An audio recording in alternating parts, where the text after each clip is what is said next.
Bonjour, c'est l'histoire de Zalman Leib, un simple cocher qui décide de déménager et de devenir un agriculteur, s'occuper de la terre et faire pousser des légumes.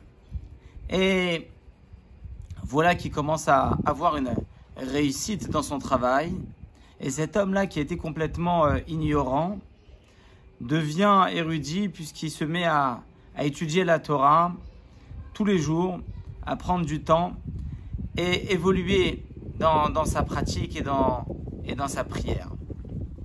Alors, un jour, arrivé en ville, un très grand érudit dans la Torah, on l'appelait Rabbi Shmuel, et se met à étudier dans l'arrière-chambre. Et voilà qu'il entend un homme qui prie d'une prière extraordinaire, très très agréable. Quand on l'entendait prier, on pouvait entendre ce qu'on appelle la plume de l'âme, son cœur qui chantait, qui se rapprochait de Dieu. Alors cet homme-là demande qui est cette personne. Et donc là, on lui répond que c'est Zalman Leib, le cocher, tel qu'on le connaissait auparavant. Alors il répondit, ah, cet homme-là prie aussi, c'est ce qu'on appelle le talon de la prière, un ignorant qui prie. Alors, il y avait là-bas le maître, Rabbi Baruch Mordechai, le rave de la ville. Il arrête tout de suite et dit, comment parles-tu? Il y a une Mishnah qui parle d'un grand sage qui s'appelait Akavia ben Mahalalel. Il lui dit, Akavia veut dire aussi le talon. Mehalalel, c'est Mehalel Kel, celui qui loue Dieu. Celui qui loue Dieu avec son talon, il arrive à voir les bases, les fondements de la vie. Quels sont les fondements de la vie? Il lui dit, il y a ici 3 choses. Damain bata, sache d'où tu viens. Lorsque tu sais d'où tu viens, alors automatiquement, tu arrives à calmer la grossièreté de ta personne. Ensuite, il est écrit, ou les an ataoler, et sache où tu vas. À ce moment-là, tu es capable de calmer les pulsions de ton corps animal. Et dernière chose, il lui dit, il est écrit, Velifne mi ataati liten din vechashban, et devant qui tu vas rendre des comptes, et à ce moment-là, tu vas acquérir un peu de crainte de Dieu. Lorsqu'on parle du talon, c'est la paracha de la semaine, Ve'aya ekev tishmeun.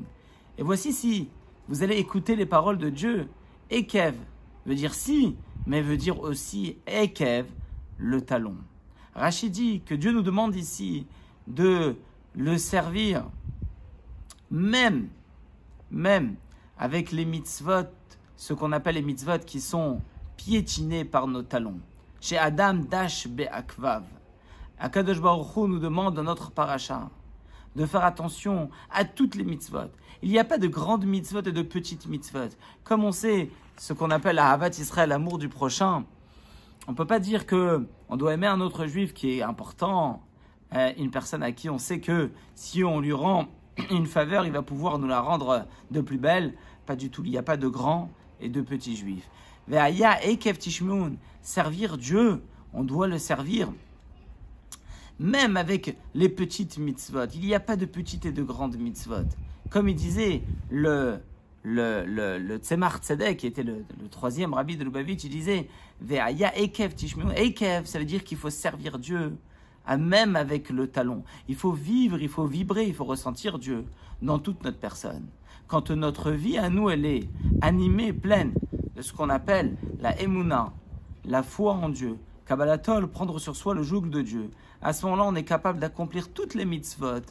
Même les mitzvot qui nous ont l'air simples, on va les accomplir. Ce qu'on appelle aussi les hidur mitzvah, embellir les mitzvot. Un jour, le rabbi a dit qu'il ne faut pas avoir peur d'être comme celui qui marche dans la rue pieds nus mais avec une cravate. Pourquoi? Parce que, en réalité, il n'y a pas ici de cravate et de pieds nus. Il n'y a pas ici de mitzvot importantes et mitzvot moins importantes. Le Mishnah nous dit Eve Zahir, Kala Keva Chamura. Tu dois faire attention dans les mitzvot, Kala Keva Chamura, une mitzvah légère comme une mitzvah qui a l'air plus importante. Alors voilà la leçon de notre paracha. Ve'aya ekev tishmoun, servir Dieu avec le talon, servir Dieu de toutes nos forces et dans tous les domaines, sans distinguer une mitzvah d'une autre, sans distinguer un juif d'un autre. Shabbat shalom, et que si Dieu veut, le Mashiach vient très rapidement, une bonne santé pour tout le monde et des bonnes nouvelles.